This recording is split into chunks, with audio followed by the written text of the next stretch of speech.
Chaque année, début juillet, le Sporting Casino d'Hossegor accueille le Salon du livre de la ville, consacré à la biographie et l'histoire, un genre littéraire qui peut parfois rebuter les lecteurs.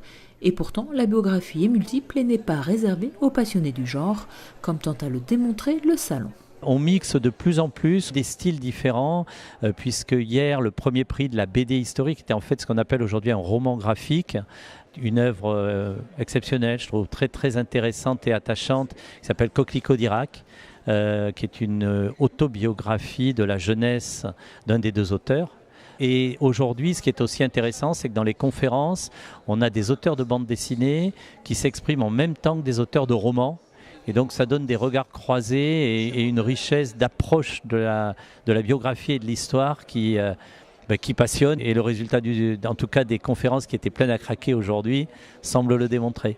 Biographie historique, récit de vie d'artistes, de destin singulier, ouvrage de style académique ou biographie qui s'apparente plus au roman, chacun peut y trouver son compte car chaque auteur aborde la biographie à sa façon.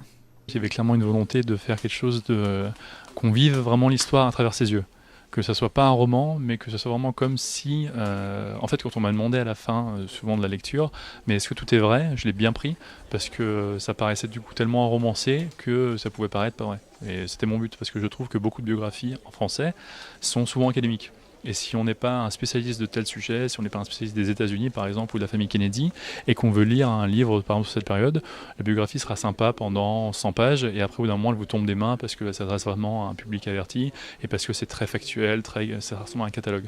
Donc vraiment l'objectif c'est de faire quelque chose de facile à lire, tout le monde y a accès et qu'on en ressort de là avec l'impression d'avoir vécu un peu l'histoire à travers lui vraiment.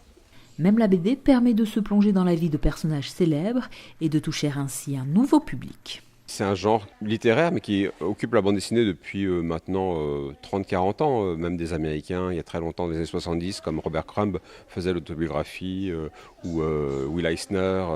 En fait, la bande dessinée, je pense qu'elle devient adulte maintenant, parce qu'elle devient plus littéraire. On parle de bande dessinée de reportage, de bande dessinée autobiographique, des auteurs qui racontent leurs rêves.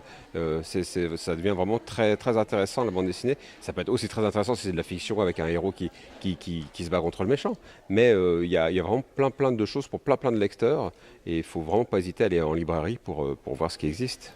C'est-à-dire que je trouve que la bande dessinée autobiographique permet à des gens qui habituellement ne lisent pas de bande dessinée d'en lire, de s'y mettre. Et pourquoi pas s'y mettre dès cet été en remplaçant le bon vieux roman de plage par une biographie.